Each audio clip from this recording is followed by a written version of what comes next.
Assalamualaikum warahmatullahi wabarakatuh. Waalaikumsalam warahmatullahi wabarakatuh. Selamat pagi sahabat sehat Rumah Sakit Muhammadiyah Lamongan. Berjumpa lagi dalam acara live Instagram yang bertajuk Tanya Dokter. Ya, pada pagi hari ini tema kita adalah komplikasi pasca pembedahan operasi patah tulang. Nah, sebelumnya perkenalkan saya Nurse Wuwus Primadeka Nasution, bisa dipanggil Mas Wuwus, dan di samping saya sudah hadir narasumber kita Dr. Abdurrahman Yusuf Habibi, biasa dikenal Dr. Yusuf. Selamat pagi dokter, apa kabar? Baik, alhamdulillah Ya. sehat. Nah, beliau adalah ahli ortopedi, spesialis bedah tulang di Rumah Sakit Muhammadiyah Lamongan. Langsung saja, ini tema kita pada pagi hari ini dok adalah komplikasi pasca operasi bedah tulang. Oke. Nah, kenapa sih dok kita mengangkat tema ini sebenarnya? Ya, jadi gini, kebetulan hari ini ya alhamdulillah ya kita diberi kesehatan ya bisa bertemu di sini. Ya. Kebetulan kita bicara mengenai patah tulang ya. Patah Iya. tulang kebetulan memang sesuai dengan bidang saya ya, bidang saya bidang ortopedi ya berkaitan dengan patah tulang. Gini, jadi selama saya di sini ya di Rumah Sakit Muhammadiyah ini Ya. untuk kasus-kasus yang sudah banyak kita tangani, ini ada masih beberapa hal yang perlu kita perhatikan, Mas Bus ya. Jadi Iya betul. ada beberapa juga mitos-mitos yang nanti kita akan coba bahas ya. Iya. Jadi setelah operasi patah tulang itu tujuan operasi itu apa sih sebenarnya? Apakah itu operasi pembedahan, pasang pen, atau hanya pasang gips, semua kita sebut Iya. operasi gitu aja ya? Betul.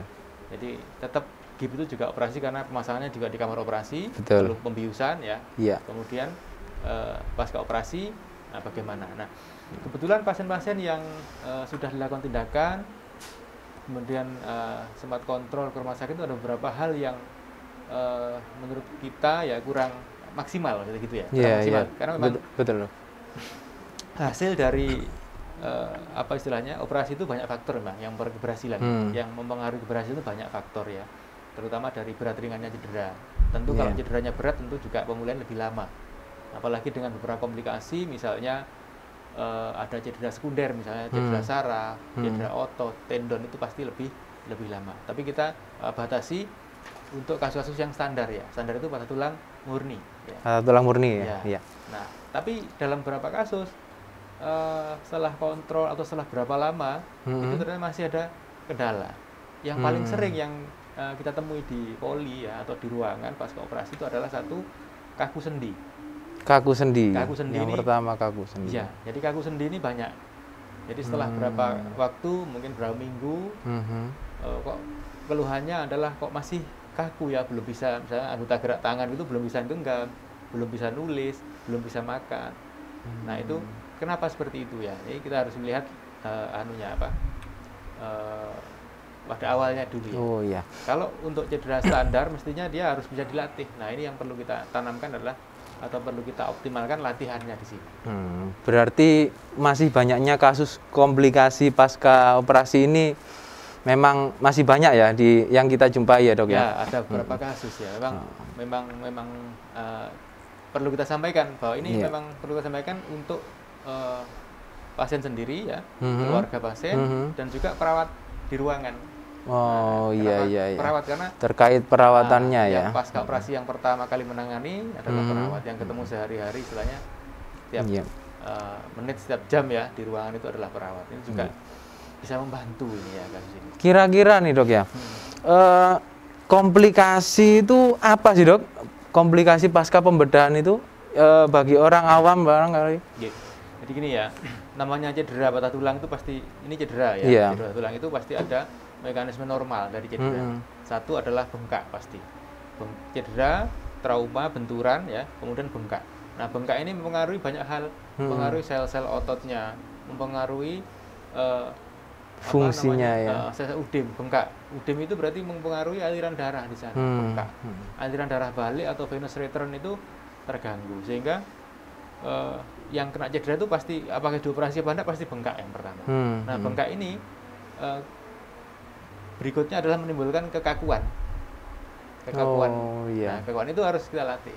Betul. Nah, beberapa kasus yang mungkin agak kebalik ya untuk persepsi masyarakat itu adalah nanti kaku ini akan hilang sendiri. Oh. Nah, itu setelah patah tulangnya selesai ini juga kurang Iya, tepat. iya. Karena apa? Karena harusnya dioptimalkan dari setelah tindakan. Sejak dini ya, setelah Sejak tindakan dini, harus dilatih. Betul. Gitu ya. Sejak dini ketika ini apakah sudah dipasang pen atau enggak, atau pasang gip misalnya, ketika tulangnya sudah fix, sudah pas ya posisinya, kemudian sudah ada fiksasinya, fiksasi itu tidak akan gerak lagi. Nah, ini harus kita mulai melatih ringan-ringan saja, gerakan-gerakan yang tujuannya tadi mengembalikan venous return-nya. Jadi vena-vena aliran darahnya biar kembali sirkulasi lancar ya. bengkaknya berkurang. Iya, iya. Kira-kira nih dok, penyebabnya dari komplikasi itu apa sebenarnya? Yang paling sering? Ya, jadi gini, ada apa ya? Istilahnya adalah karena setelah pasca operasi itu mestinya ada tindakan lagi namanya range of motion exercise ya. Jadi hanya singkatannya Tahu ROM kita kenal dengan ROM itu ya. ROM exercise. Exercise. Itu adalah latihan-latihan yang tujuannya hanya bersifat menggerak-gerakkan sendinya. Tujuannya tadi mengurangi kaku sendinya. Jadi sebisa mungkin sejak dini ya, ketika nyerinya itu sudah bisa kita toleransi dengan obat atau sudah tulangnya sudah fix, enggak gerak-gerak lagi, ini harus dimaksimalkan gerakan itu sejak ketika masih tempat tidur pasiennya. Contoh misalnya kalau di anggota gerak atas ya, tangan itu kan fungsinya tangan ya. Dia sudah mulai makan sendiri yang sederhana aja, yang sifatnya aktivitas sehari-hari, makan, kemudian megang-megang yang ringan-ringan ya, tanpa beban ya. Kalau megang beban mesti belum boleh. Ringan-ringan megang pulpen contohnya, atau megang untuk makan ya. Nah, kalau untuk anggota gerak bawah gimana? Anggota gerak bawah ini lebih kompleks lagi karena dia lebih berat kaki ya. Jadi kita di ruangan ya nekuk-nekuk aja ankle-nya ya, kemudian jari-jarinya ini yang paling pertama dulu. Artinya sendi-sendinya ya yang utama ya, harus gerak ya. Kemudian elevasi penting, elevasi itu ditinggikan jantung. Tujuannya apa? Aliran darah baliknya bisa lebih cepat sehingga tidak mengurangi bendungan vena tadi yang disebutkan bengkaknya tadi itu. Iya, iya. Nah, itu problem kaku sendi itu di situ awalnya. Ini terlepas dari berat ringannya cedera ya. Iya. Selain kurangnya latihan itu dok, apakah ada faktor lain yang bisa mempengaruhi komplikasi ini atau barangkali nutrisinya atau gimana? Enggak juga sih sebenarnya, kalau nutrisi standar ya. Standar ya. Nutrisi kita asal 45 cukup ya, enggak tarak intinya ya. Iya. Kalau tarak itu mesti ada yang dilarang, jangan sama sekali tarak namanya. Sebenarnya enggak usah. Kalau dia enggak ada komplikasi lain seperti komplikasi diabetes misalnya, hiperkolesterol atau hipertensi itu kan mesti ada pantangan makan ya. Diabetes juga. Karena ini murni cedera, jadi kejadiannya mekanismenya adalah mekanisme cedera. Jadi bukan karena makanan. Jadi asumsi kita adalah orang itu sehat, jatuh, nah terus kemudian cedera. Jadi tidak ada hubungan dengan makan sebenarnya, itu juga yang paling sering ditanyakan, dok ada pantangan sebenarnya? Karena beberapa di masyarakat itu boleh makan apa aja, apa yang harus dihindari, bahkan mereka kadang tarak istilahnya ya dok ya. Itu masih ada sebenarnya. Jadi prinsipnya memang kalau tidak ada komplikasi atau tidak ada gangguan sebelumnya, atau istilah kita komorbid ya, tidak ada gangguan sebenarnya, itu boleh bebas ya, tidak ada pantangan untuk makanan. Tapi harus diingat tidak kita harus berlebihan, tidak, karena berlebihan itu akan menumbuhkan kalori, nanti jadi gemuk. Iya, betul sekali. Kita hindari ya. Tapi prinsipnya boleh semua ya. Iya. Kemudian nih dok, pada kasus anak-anak sama dewasa itu faktor resikonya gimana? Lebih tinggi yang mana untuk mengalami komplikasi ini dok? Kalau untuk kaku sendi ya, ini saya kira sama ya. Kaku sendi itu sama, tidak ada komplikasi karena bentuk kulit, fungsi ototnya sama. Sama ya, meskipun anak-anak pun berisiko untuk mengalami ini ya sebenarnya. Jadi justru anak-anak itu sering saya tekankan bahwa penyembuhan tulang itu untuk anak-anak lebih cepat, lebih gampang. Tapi untuk mengembalikan gerakan fungsinya ini juga lebih sulit karena anak-anak itu faktor cemas ya, faktor takut, atau memang belum paham dengan instruksi yang kita berikan. Kalau dewasa kan, ayo Pak dilatih nyeri sedikit ditahan atau dipaksa sedikit pasti mau ya. Dewasa pasti bisa kita. Tapi anak-anak takut ya. Karena memang ada faktor belum mengerti ya, kemudian juga takut, ya faktor-faktor itu yang mempengaruhi. Sehingga kadang-kadang pasca operasi sembuh tulangnya ya, sudah sambung, sudah baik, cuma tinggal komplikasi kakunya tadi itu. Oh iya. Yang agak lebih sulit ya, anak-anak terutama. Iya, memang kita kalau di ruangan perawatan itu anak-anak kita dekati saya sudah nangis sebenarnya. Iya. Nah, Terus ini Dok, yang perlu diperhatikan bagi tenaga perawat di ruangan untuk pencegahan terjadinya komplikasi itu apa sebenarnya? Jadi gini, kalau di ruangan kan sudah ada instruksi ya, Ya, selain kita mengajarkan mobilisasi sejak dini. Ya, betul. Jadi ya kita juga sebagai motivator. Ya, jadi motivator baik itu kepada pasiennya sendiri, ya bahwa pasien sendiri kan penunggu ini keluarga, dalam keluarga ya. Karena keluarga yang katakanlah nanti serumah atau yang ini yang paling berperan. Ya, kalau orang lain saudara jauh mungkin tidak bisa lihat setiap hari ya. Jadi yang nungguin ya, saya nungguin sampai pulang ke rumah itu yang penting kita motivasi.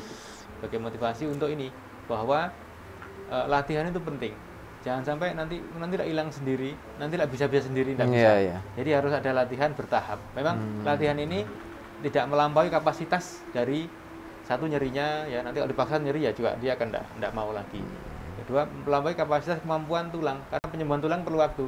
Tidak langsung setelah kita pasang pen katakanlah terus bisa jalan langsung kan enggak. Pasti ada alat bantu jalan untuk gerak. Nah ini dimaksimalkan. Jadi ada kalau di anggota gerak bawah ya misalnya paha atau di betis itu kalau pas operasi pasti kita bawain krek atau alat bantu jalan itu ya. Itu dipakai. Kadang-kadang di poli itu enggak dipakai ya. Di rumah enggak pernah latihan jalan. Enggak pernah. Ya.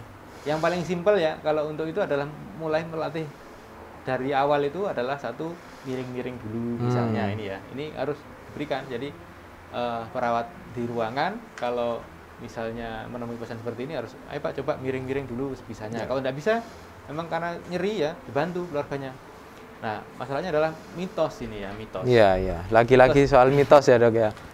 Mitos ini ya memang sesuai dengan dengan berat ringannya cedera ya. Kalau instruksi kita ya, tentu kita yang operasi, tentu kita yang ngerti bahwa tulang ini sudah kita sambung dengan baik misalnya ya. Kemudian kita instruksikan, Pak miring-miring atau Bu miring-miring, latihan duduk. Nah itu kita motivasi karena yang paling sederhana yang bisa dilakukan adalah itu di tempat tidur latihannya. Nanti kalau sudah bisa duduk katakanlah itu lebih gampang lagi. Jadi bisa mulai latihan jalan dengan alat bantu ya. Nah itu harus dimulai dari awal ketika nyerinya sudah mulai berkurang. Artinya kita sebagai tenaga perawat di ruangan yang utama itu memotivasi dan mengedukasi ya Dok ya sebenarnya. Karena karena beberapa yang kita temui adalah ketika misalnya pasca operasi besok pagi kita ke pasiennya ya visite gitu. Pasiennya masih takut ya. Pak ini boleh digerakkan? Loh harus Pak, ini harus digerakkan. Pak dokter ini masih boleh diangkat, boleh diapakan? Loh ini boleh, harus latihan seperti itu. Karena mereka masih takut karena ada persepsi ya, mitos tadi ya. Kalau pasca operasi itu jangan gerak malah nanti kuat tergeser. Betul sekali. Itu perlu kita beri penjelasan ya memang untuk hanya bergerak saja. Bergerak itu room exercise tadi itu tanpa beban. Jadi kita hanya melatih otot, melatih gerakan-gerakan sendinya ini tanpa mempengaruhi atau tanpa membebani tulang, itu dianjurkan. Tapi kalau nginjak atau yang lain itu ada waktunya.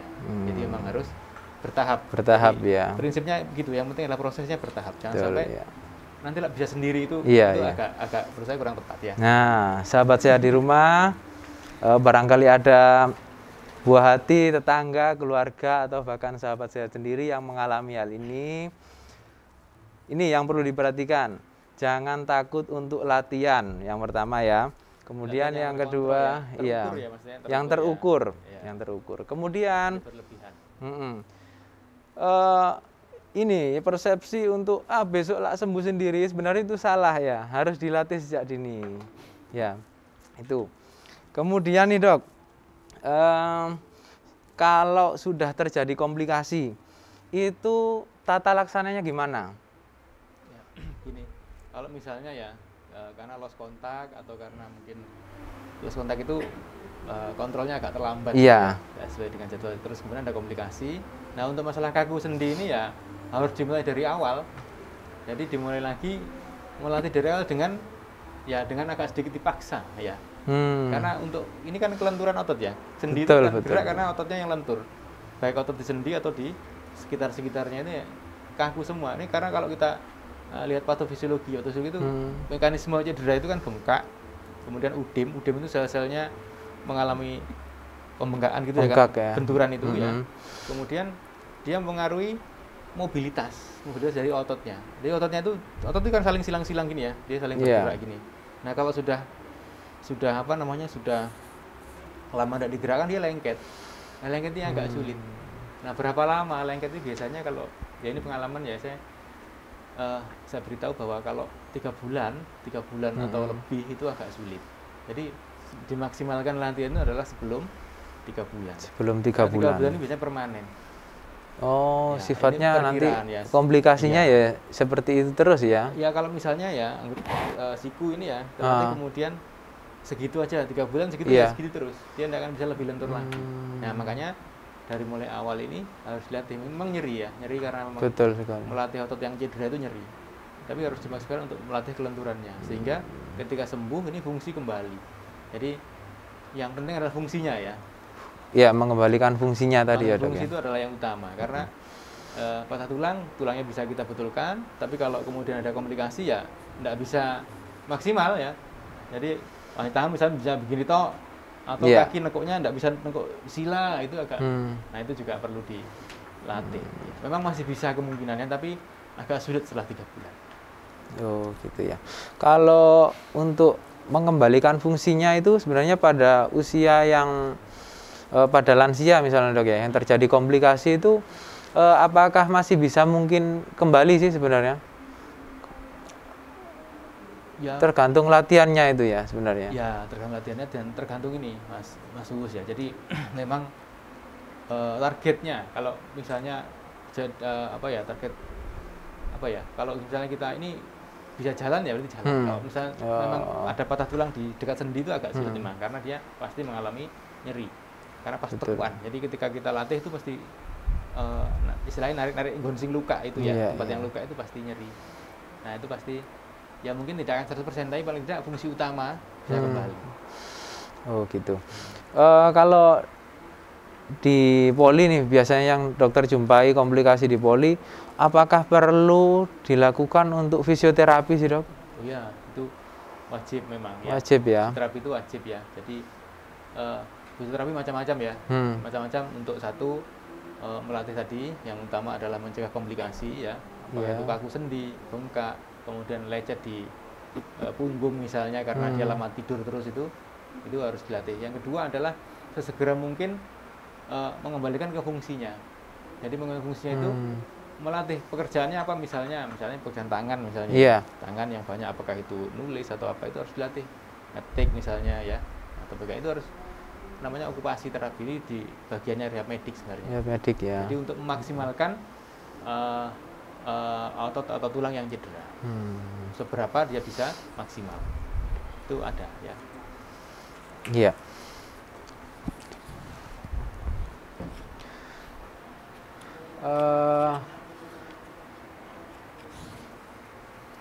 Ini, Dok, masalah untuk prognosisnya, Dok, kedepannya itu gimana yang sudah mengalami komplikasi?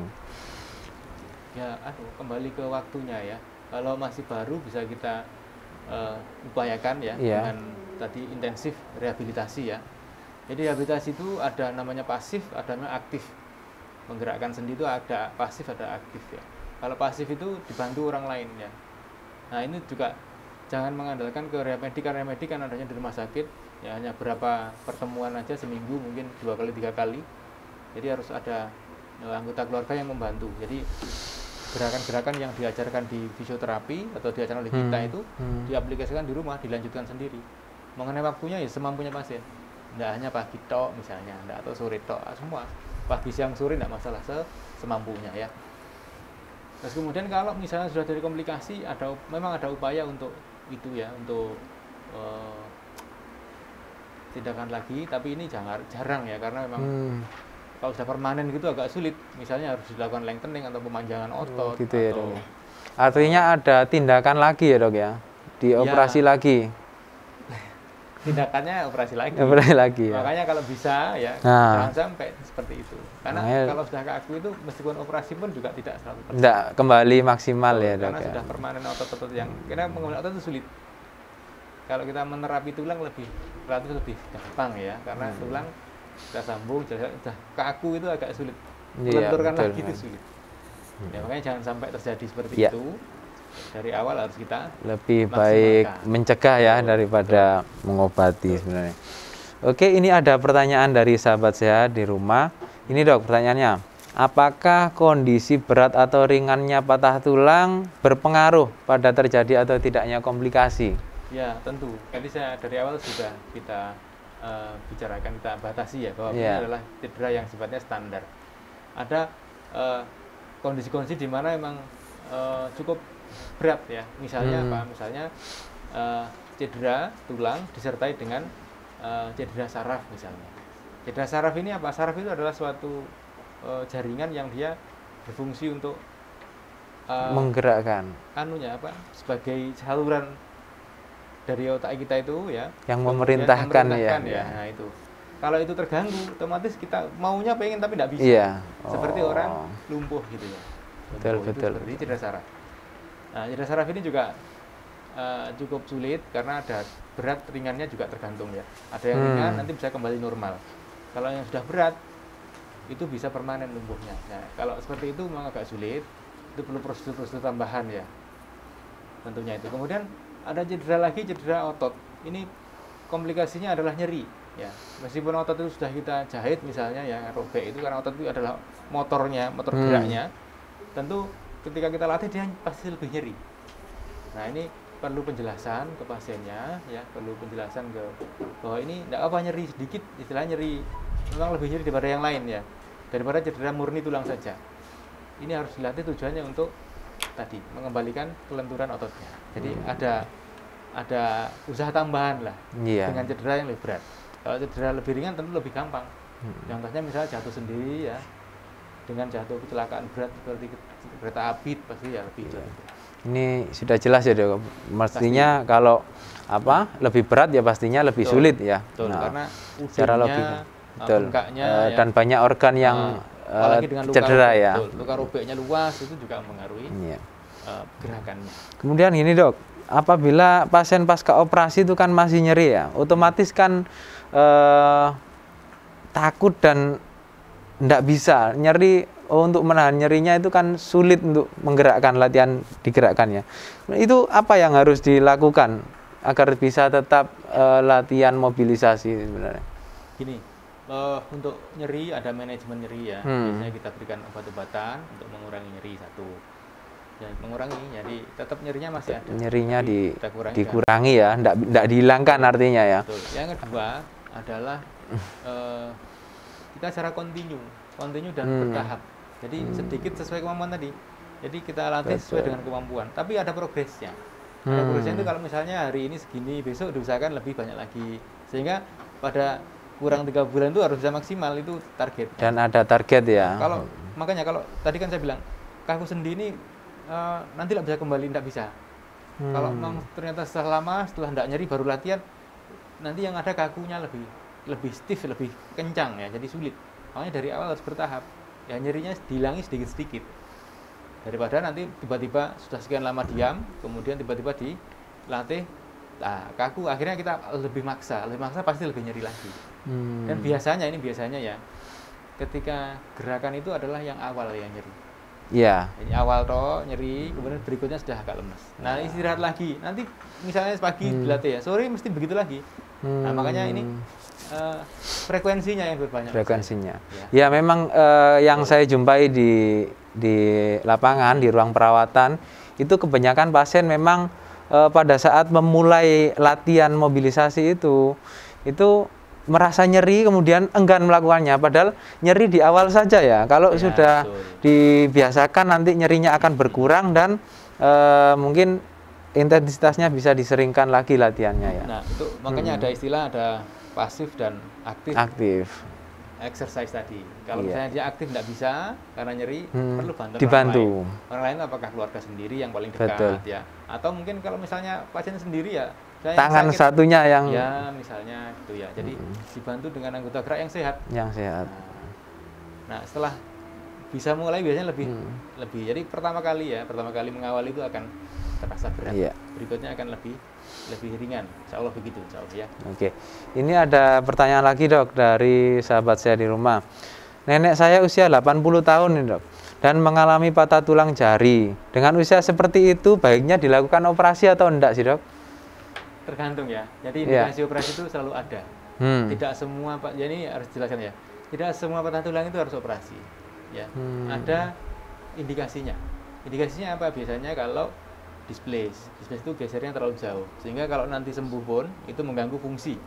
Masalah fungsi itu apakah Anda bisa nekuk atau bengkok, atau kalau jari tadi ya, jari itu kadang-kadang sembuh tapi nyilang gini ya, nyilang nggak bisa. Nah ini agak sulit. Makanya kalau seperti itu perlu dilakukan reposisi, namanya reposisi itu dibentuk lagi seperti semula. Nah, kemudian masalah fiksasinya apakah itu dengan gips atau pasang pen, itu tergantung, ada indikasinya ya. Jadi begitu.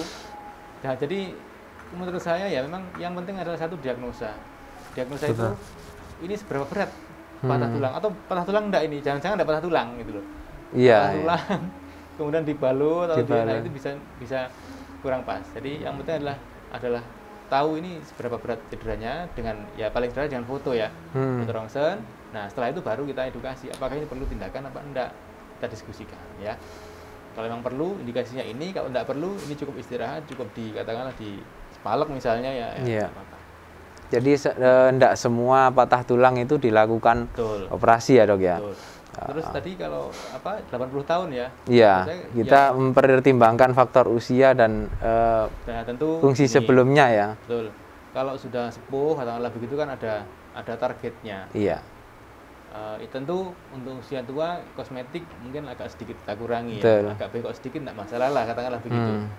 Dan dia sudah mungkin tidak aktif lagi. Kalau masih muda tentu kan lebih kita pertimbangkan. Kemudian fungsinya lebih maksimal lagi. Tentu indikasi operasinya lebih besar. Yang penting ya lihat kondisi pasien juga ya Mas. Jadi tidak semua pasien itu harus kita operasi, tidak ya. Apalagi usia segitu ya dok ya. Paling enggak nyerinya sudah enggak mengalami nyeri aja lah. Sudah bagus ya sebenarnya pada pasien yang usia lanjut sebenarnya. Ya tergantung dari ini juga. Target juga ya. Dari keinginan pasien. Saya pengen seperti apa misalnya. Saya pengen kembali ya tentu kita upayakan. Tapi kalau misalnya apa yang penting tidak nyeri ya bisa kita minimalkan ya tindakannya. Tentu emangnya itu perlu diskusi. Iya. Nah ini dok, dari beberapa kasus komplikasi yang dokter jumpai di poli atau di rumah sakit ini, itu apakah pasien sebelumnya sudah pernah melakukan tindakan sebelum dioperasi di sini, atau sebelum dioperasi pasien itu dibawa ke sangkal putung misalnya, seperti itu? Ada beberapa ya. Jadi memang ya tadi mungkin gini. Jadi memang karena penanganan awalnya. Ya, karena mungkin ada faktor nanti kalau ke rumah sakit pasti operasi. Enggak, ini saya tekankan, saya beritahukan bahwa dimanapun ya, enggak di semua aja. Jadi jangan takut untuk hanya periksa saja. Ya, periksa itu untuk mengetahui ini sakitnya. Nah, sakitnya ini perlu sudah tahu ya, dengan pemeriksaan, foto. Nah, jadi diketahui ini perlu tindakan apa enggak. Nah, tapi kadang-kadang orang itu mendahulukan, atau masyarakat itu mendahulukan alternatif dulu. Kalau misalnya cederanya ringan, insya Allah enggak masalah dia, tidak akan mengalami banyak komplikasi. Bisa kembali. Tapi kalau cederanya berat, nah ini yang agak sulit. Ketika cederanya berat, ternyata setelah sekian lama kalau enggak berhasil baru ke rumah sakit. Nah ini agak terlambat. Tentu upaya kita lebih besar ya untuk apakah itu untuk mengembalikan tulangnya, kemudian mengembalikan faktor-faktor komplikasi tadi. Artinya kalau patah tulangnya itu simpel, hanya retak saja kemudian dibawa ke sangkal putung mungkin, atau dibiarkan saja, sebenarnya sudah nyambung sendiri dok ya. Dan tujuan operasi itu sebenarnya kan mengembalikan ke posisi semula dan ke fungsi semula ya dok ya. Iya, jadi kalau kondisinya mungkin ringan ya bisa dengan tindakan apakah itu dibawa ke masalah ya. Karena enggak ada komplikasi yang berat ya. Ya enggak apa-apa, tapi kalau misalnya ini indikasi ya itu kita beritahukan dulu. Artinya kan pemeriksaan itu juga penting kan dok, dari terutama, foto ronsen terutama X-ray tadi karena melihat tulang kan sulit kalau kita dari mata telanjang harus bantuan penunjang. Ya. Artinya tetap ke rumah sakit. Ya. Ini dok, ada pertanyaan lagi dari sahabat sehat nih. Dok, izin bertanya, kapan patah tulang harus dilakukan operasi bedah dan kapan cukup pemasangan gips? Nah tadi ya. Iya. Ini kalau itu tergantung dari displacement ya. Satu enggak gesernya tulang ya. Jadi sebenarnya gini, tulang itu kalaupun di gips atau di palak gitu ya, tetap kemungkinan sembuhnya besar. Cuma posisinya ini yang kalau dari awal posisinya ini sudah tidak acceptable itu tidak bisa diterima, sehingga nanti sembuh dengan gangguan awak bengkok atau mengganggu gerakan itu perlu kita betulkan dari awal. Tapi kalau memang ternyata dari awal itu sudah ada gerak geser tapi hanya sedikit, nah itu juga tidak masalah. Jadi diharapkan nanti sembuh dengan baik meskipun tanpa operasi. Nah kadang-kadang pun dengan operasi pun ya mas ya, operasi pun ada tulang yang cukup berat sehingga tidak bisa noto semua, masih ada pecah-pecahan itu tidak masalah, yang penting alignment itu bentuknya ya, kemudian fiksasinya cukup. Karena syarat penyembuhan tulang satu, kontaknya cukup. Kontak itu tulang dengan tulang ketemu ya. Kemudian gerakannya dia tidak terlalu banyak. Gerakan tulangnya ini ya. Jadi dia harus diam. Harus imobilisasi. Apakah itu dengan pen atau di gips ya. Kalau dia kontaknya tidak ada tentu tidak ketemu. Yang kedua kalau dia kontaknya ada tapi dia gerak terus ya. Tidak difiksasi, nggak dibiarkan ya, dia tidak akan disambung menjadi non union nanti ya. Jadi ada jaringan ikat di antara tulang itu sehingga dia enggak nyambung ya. Betul. Itu syaratnya. Jadi kalau perlu apa tidak ya tentu ada indikasinya. Ada indikasinya. Apakah ya. Cukup di gips atau di fiksasi apa ya? Kalau gips itu biasanya anggota gerak yang panjang ya. Kalau yang tulang bahu biasanya cukup digendong atau dirangsel perban itu ya. Kalau jari-jari ya bisa dilakukan. Jadi sebenarnya untuk tindakan pasang pen atau pelat itu ya, kemudian pasang kawat, kapan di gips itu ada indikasinya sendiri-sendiri ya dok. Ya, betul, Ini dok, ada lagi pertanyaannya. Ini saya habis operasi tangan kanan di bawah pergelangan tangan, jari-jarinya sudah bisa digerakkan, tinggal pergelangannya yang belum bisa ditekuk ini dok. Ini bagaimana ini solusinya? Jadi untuk jari-jari sudah bagus ya. Sudah bagus, tinggal pergelangan tangan kanannya ini. Berarti memang perlu latihan, kecuali dari pemeriksaan X-ray itu operasi itu mengganggu persendian. Memang kalau begitu sih harus kita upayakan semampunya. Kemudian ketika ini mengganggu ya karena implan itu posisinya mungkin kurang pas sehingga dia mengganggu. Tapi selama itu di foto itu baik ya, kita harus melatih agak maksa ditekuk ya. Dipaksa ya. Ya sesuai dengan betul. Kalau waktunya ini tulangnya perkiraan 1,5 bulan ini tulangnya sudah mulai ada kalusnya, sudah sambung, dia harus agak dipaksa. Nah dengan gerakan-gerakan yang sederhana, misalnya kalau kita pegang botol atau pegang raket itu mas ya, tekuk-tekuk begini ya, ini pergelangan. Jadi fungsi tangan itu kan menggenggam, nah ini sudah bisa. Kemudian nulis. Istilahnya apa ini, jumput makan ya, pincing itu gini, nah ini kemudian mutar kunci ini penting.